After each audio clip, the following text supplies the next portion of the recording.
Guys, may bisita kami ngayon. Ayun guys.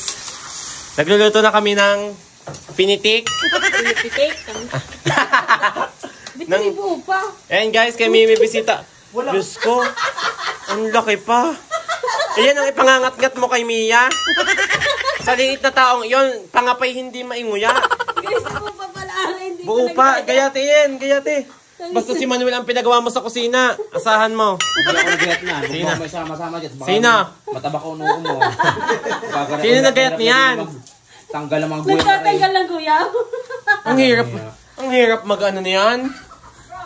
Inihiwalay ho ang asukal sa apanas. Kailan pa yan naghiwalay? Okay na to.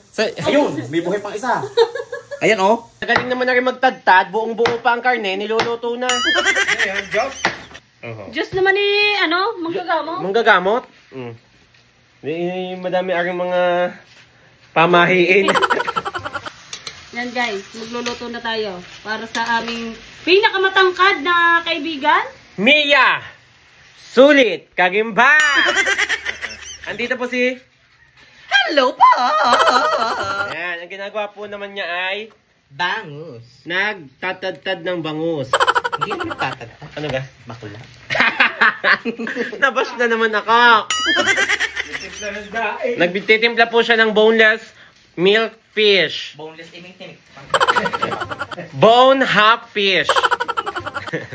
Ay guys, may susulak lamang ito at talaga namang dapat ay siya ay hindi na mangunguya ni Mia. Lunok na lamang ng lunok na parang aris kaldo. Dahil bungal po si Mia. Ayan. So guys, pinagawa po ako ni Manuel ngayon ng... Ulol, hindi kita pinagagawa. Amin yan. Pinagawa po niya ako ngayon ng gamot sa sipon at ubo, ang lemonade with honey. Ang kapal mo hindi, amin ito. Ito pa nakikisali. Guys, nakikita niyo po, ayaw niyo pong mamigay guys.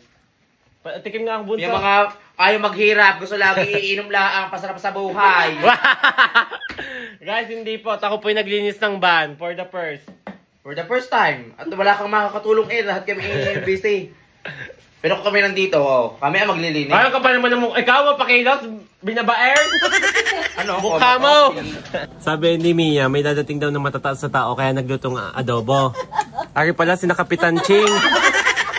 Mag-asawa pala from Sulit family, from Pantay Matanda. Ang Ari kasi, sabi na rin matataas, akala ko na may napakatatayog nga. Hindi ko maabot. Sobrang taas ah. Si Kulot inaabangan ang mga konsihal. Akala konsihal daw na followers at mga kapitan. Yung pala yung inamula. Hindi pa ho. Kayo pa lang. Nagluto pa naman si Ganang adobo. Isa pa nga ako Adobo, yung akala ay kapitan daw. Mga followers ko ang mukha niyo. Followers na yan. Followers na di ba yung laos na followers yan? At least followers. Hindi pala bago. May matataas yan, matataas. Naka-gold na relo Oo.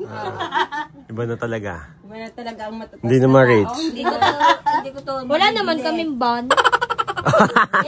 Biyahe nga kami eh. At least puro gold. Puro tattoo pa. Tattoo pa, oh. Ano kinayaman doon? Oh. Ang mga bordado ay mayayaman. Lahoy. Lahoy, yung mga aesthetic ang bagma. Daig pang mamamas ko, daig mo pa si Gwen. Kay inay to. Mamamas ko yata. Kay inay yan. Dahil na ari ang kanya. Akin nga to. Aesthetic eh.